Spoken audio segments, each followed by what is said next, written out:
Air mungkin merupakan hal penting dalam kehidupan, tapi kalau sudah berlebihan... Selamat datang di What's Mojo Indonesia, dan hari ini kita akan menghitung mundur pilihan kami untuk 5 fakta yang harus kamu tahu tentang banjir.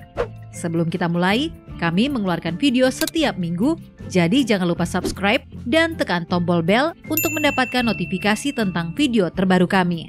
Untuk daftar ini, kita akan menyelami realita yang menyeramkan dari bencana alam yang satu ini.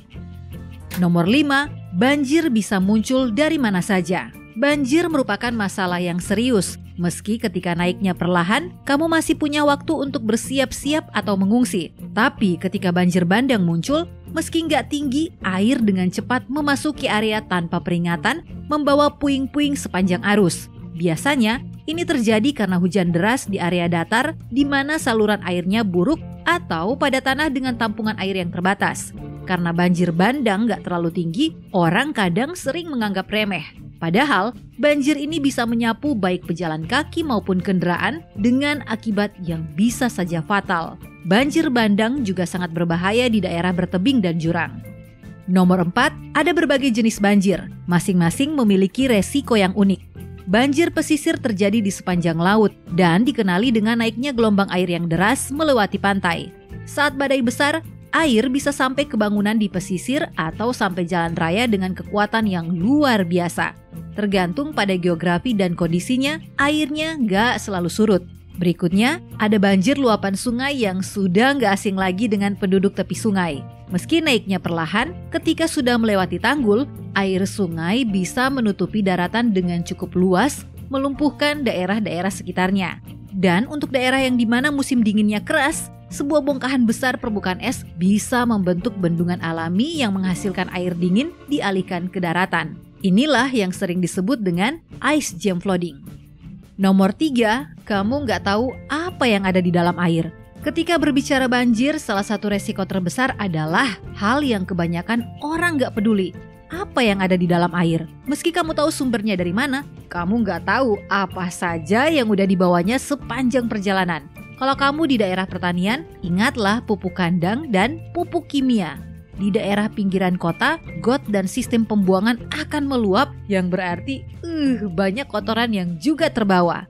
Belum lagi semua puing-puing dan sampah yang juga dilibas banjir. Meskipun banjirnya dangkal atau arusnya pelan, jangan sentuh itu.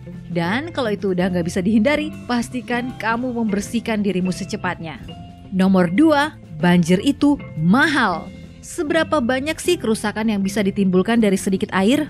Well, cukup banyak. Kerugian rata-rata per rumah tangga setelah banjir bisa puluhan sampai ratusan juta rupiah yang mungkin terdengar cukup rendah dibandingkan dengan harga rumah. Tapi kalau kamu menjumlahkan angka itu dengan berapa banyak rumah dan bisnis yang terpengaruh oleh banjir setiap tahunnya, angka-angka ini mulai terasa kan?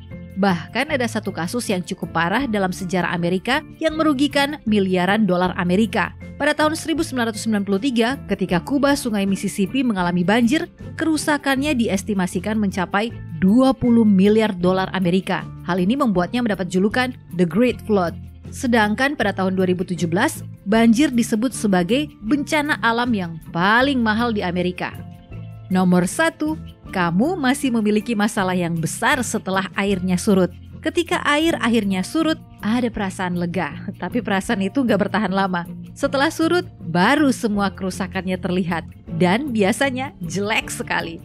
Lumpur, kotoran, dan endapan menyelimuti semua yang ada di bawah garis banjir bersama dengan puing-puing dan sampah. Bangunan harus dievaluasi untuk keadaan strukturalnya, dan kalaupun masih kokoh, jamur menjadi perhatian yang serius ke depannya.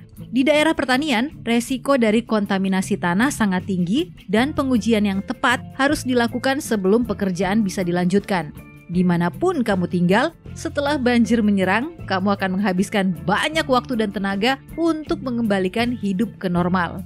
Apakah kamu setuju dengan pilihan kami? Cek juga video keren lainnya dari What's Mojo Indonesia, dan jangan lupa subscribe untuk mendapatkan notifikasi tentang video terbaru kami.